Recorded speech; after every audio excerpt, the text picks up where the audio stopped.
नमस्कार, मी पायल. SB news Maharashtra channel मध्ये आपले स्वागत आहे.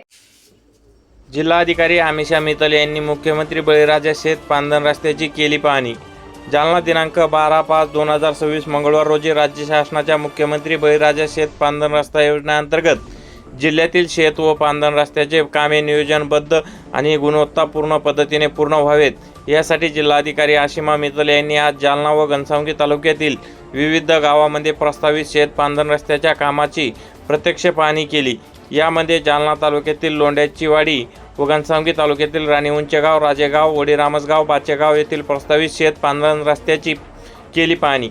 यावेळी संबंधित महसूल अधिकाऱ्याकडून प्रस्तावित रस्त्याची सविस्तर माहिती घेतली.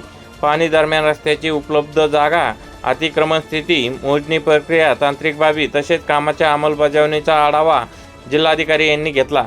शेतकऱ्यांना शेतमाल वाहतुकीसाठी बारामाही सुविधा उपलब्ध होणे, शेतीपर्यंत कृषी सामग्री पोहोचण्यास सुलभता निर्माण होणे तसेच ग्रामीण भागातील शेती रस्ते सक्षम करणे हा योजनेचा मुख्य उद्देश असल्याचे त्यांनी सांगितले. जिल्ह्यातील प्रस्तावित कामे वेळेत आणि दर्जेदार पद्धतीने पूर्ण करण्यासाठी संबंधित यंत्रणांनाही समन्वयाने काम करावे, अशा सूचना जिल्हाधिकारी यांनी दिल्या.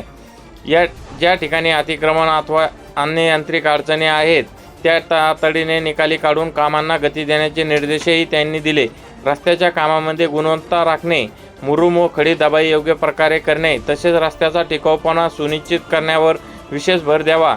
तसेच मोजे, लोंढ्याची वाडी, जालना, राणीउंचगाव, राजेगाव, वडीरामसगाव, बाचेगाव, घनसावंगी येथील महात्मा गांधी राष्ट्रीय ग्रामीण रोजगार हमी योजनेअंतर्गत अपूर्ण कामाचाही आढावा घेत अपूर्ण कामाबाबत नियमानुसार कारवाई करून ती तात्काळ पूर्ण करण्याच्या सूचना जिल्हाधिकारी अमिषा मित्तल यांनी दिल्या. यावेळी उपजिल्हाधिकारी रोजगार हमी योजना श्रीमती मनीषा दांडगे, तहसीलदार घनसावंगी रमेश पागोटे, प्रभारी तहसीलदार जालना राजू निहाळ, नायब तहसीलदार शैलेश राजमाने, नायब तहसीलदार रोजगार हमी योजना डॉक्टर नीलम लुणावत, कार्यक्रम व्यवस्थापक सतीश देवडे यांच्यासह संबंधित गावाचे तलाठी व रोजगार सहाय्यक उपस्थित होते, अशी माहिती एसबी न्यूज महाराष्ट्र चॅनलच्या प्रतिनिधीशी बोलताना तहसीलदार रमेश पागोटे यांनी दिली आहे. एसबी न्यूज महाराष्ट्र चॅनलसाठी प्रतिनिधी श्रीकृष्णा भाऊसाहेब राजे जाधव, घनसावंगी. एसबी न्यूज महाराष्ट्र चॅनलची संपूर्ण माहिती ऐकण्यासाठी चॅनलला सबस्क्राईब, लाईक, कमेंट व शेअर करा. धन्यवाद.